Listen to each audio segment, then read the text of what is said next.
Hello स्टूडेंटों, कैसे हो। आज हम पढ़ेंगे आर्टिकल। आर्टिकल का हिंदी मतलब होता है अग्र शब्द। तो आज हम पढ़ने वाले हैं आर्टिकल। तो यूज ऑफ आर्टिकल, आर्टिकल का हिंदी मतलब होता है अग्र शब्द। तो यूज ऑफ आर्टिकल का मतलब क्या हुआ, अग्र शब्दों का प्रयोग। आर्टिकल का हिंदी मतलब क्या होता है, अग्र शब्द। तो यूज ऑफ आर्टिकल पढ़ने वाले हैं अग्र शब्दों का प्रयोग। अग्र शब्दों का प्रयोग। ध्यान रखना आपको कि आर्टिकल का हिंदी अर्थ होता है अग्र शब्द। अंग्रेजी में 3 आर्टिकल होते हैं।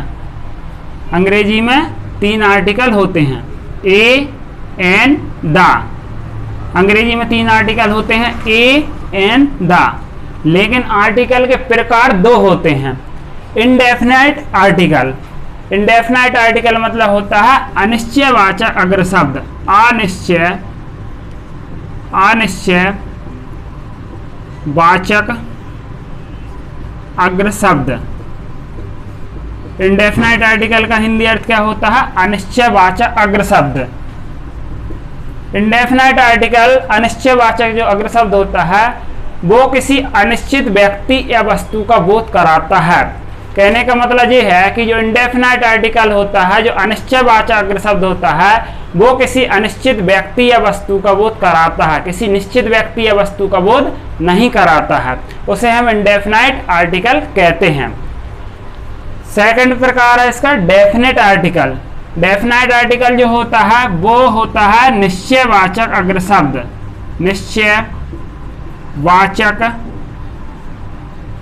निश्चयवाचक अग्र शब्द।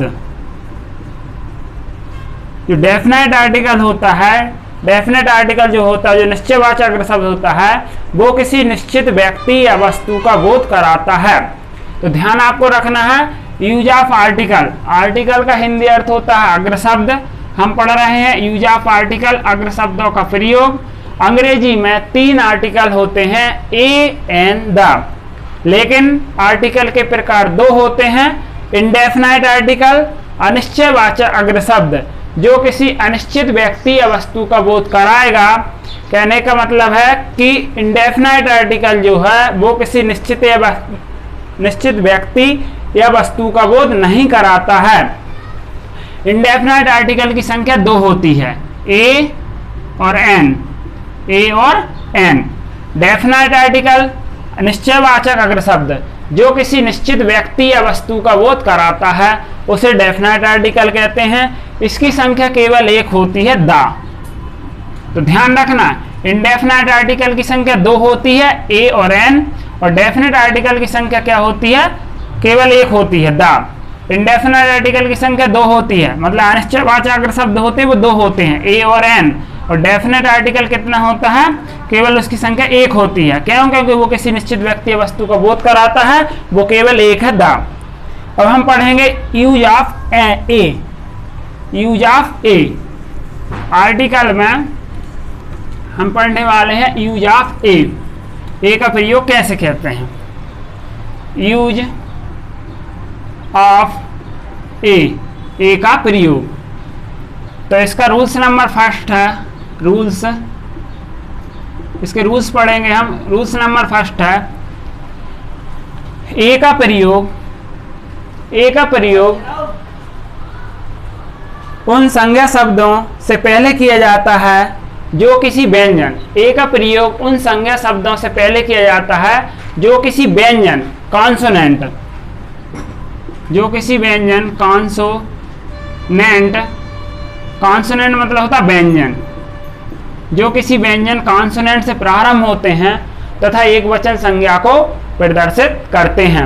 ए का प्रयोग, ए का फर्स्ट रूल्स क्या है कि ए का प्रयोग उन संज्ञा शब्दों से पहले किया जाता है जो किसी व्यंजन से प्रारंभ होते हैं तथा एक वचन संज्ञा को प्रदर्शित करते हैं। व्यंजन क्या होते हैं, इधर समझ लीजिए। अल्फाबेट में ए से जेड तक, अल्फाबेट में ए से जेड तक कुल अक्षर 26 होते हैं। अल्फाबेट में ए से जेड तक कुल अक्षर 26 होते हैं, जिसमें से 5 होते हैं स्वर, ए, ई, आई, ओ, यू। स्वर मतलब होता वॉवेल्स, स्वर मतलब होता वॉवेल।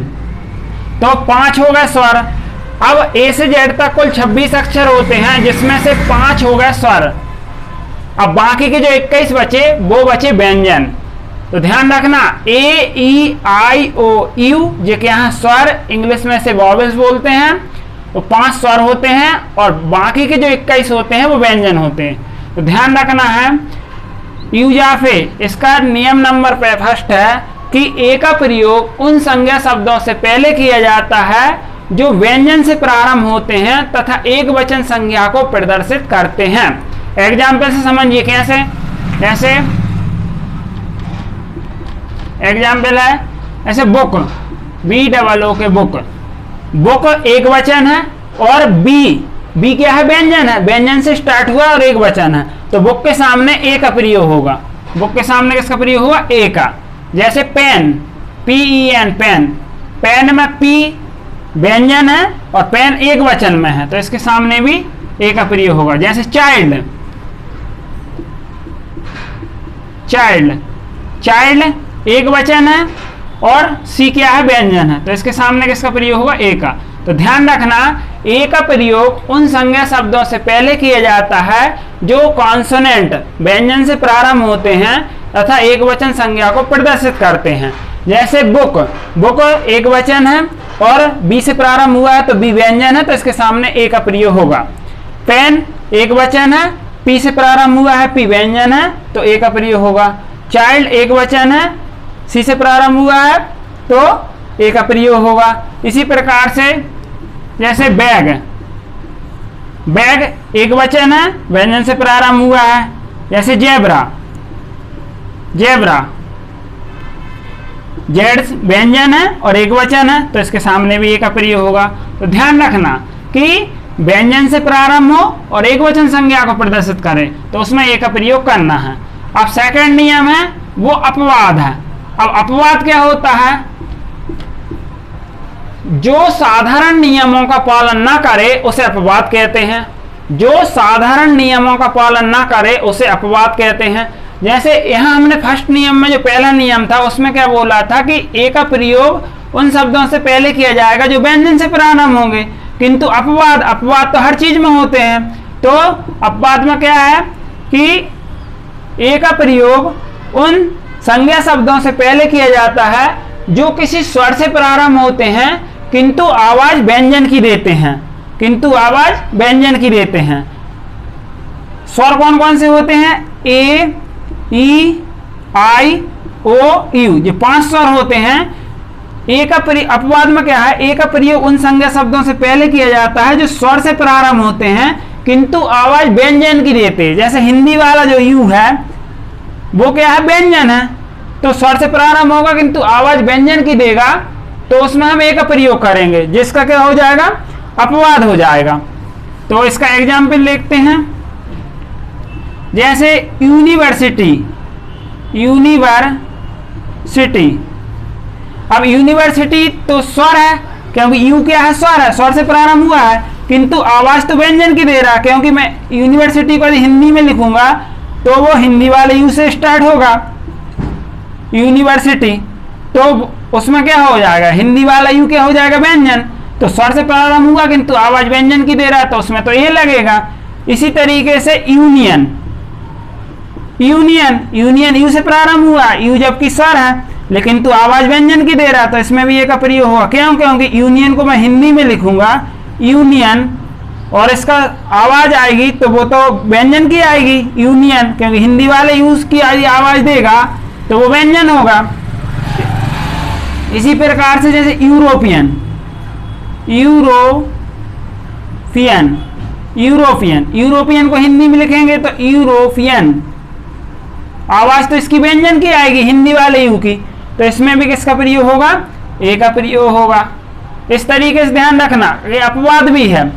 पहला नियम सिंपल है कि व्यंजन से प्रारंभ होगा, आवाज भी व्यंजन की देगा और एक वचन होगा। दूसरा नियम अपवाद है कि स्वर से प्रारंभ होगा किंतु आवाज व्यंजन की देगा, तो उसमें किसका प्रयोग करेंगे, ए का। इसी का तीसरा नियम है कि ए का प्रयोग उन शब्दों से पहले किया जाता है जो one, O N E one, O N E one, one से प्रारंभ होते हैं किंतु आवाज वा की देते हैं, किंतु आवाज वा की देते हैं। जैसे वन को अपन हिंदी में लिखेंगे तो इस तरीके से लिखेंगे वन, वा वजन का वन, वा, ओ क्या है, ओ स्वर है, वन से प्रारंभ होंगे तो ओ क्या हो गया, स्वर, किंतु आवाज व्यंजन की देंगे तो उसमें किसका प्रयोग होगा, ए का प्रयोग होगा। तो ध्यान रखना तीसरा नियम क्या है कि वन से प्रारंभ होंगे, ओ यानी वन से, किंतु आवाज वा की देंगे, वा मतलब व्यंजन, व्यंजन की देंगे तो उसमें भी हम किसका प्रयोग करेंगे, ए का प्रयोग करेंगे। जैसे एग्जाम्पल के लिए 1 rupees note, 1 rupees note, 1 rupees note, इसमें ओ से प्रारंभ हुआ जबकि ओ क्या है, स्वर है, किंतु आवाज तो वा की दे रहा है तो इसमें भी किसका प्रयोग करेंगे, ए का। जैसे एक एग्जाम्पल और लेते हैं, जैसे 1 आइड मैन, 1 आइड मैन, तो ओ यानी वन से प्रारंभ हुआ किंतु आवाज वा की दे रहा है, व्यंजन की दे रहा है, वा वजन का वन, तो इसमें भी ए का प्रयोग होगा। तो ध्यान रखना इस तरीके से यूज ऑफ ए का कुछ प्रयोग था। पहला नियम सिंपल है कि व्यंजन से प्रारंभ होगा, आवाज भी व्यंजन की देगा, एक वचन होगा तो उसमें हम ए का प्रयोग करेंगे। दूसरा नियम अपवाद है कि स्वर से प्रारंभ होगा किंतु आवाज व्यंजन की देगा तो उसमें भी हम किसका प्रयोग करेंगे, ए का। जैसे कि यूनिवर्सिटी, यू स्वर है किंतु आवाज व्यंजन की दे रहा है, यू के हिंदी वाले यू की, तो उसमें हम ए का प्रयोग करेंगे। जैसे यूरोपियन,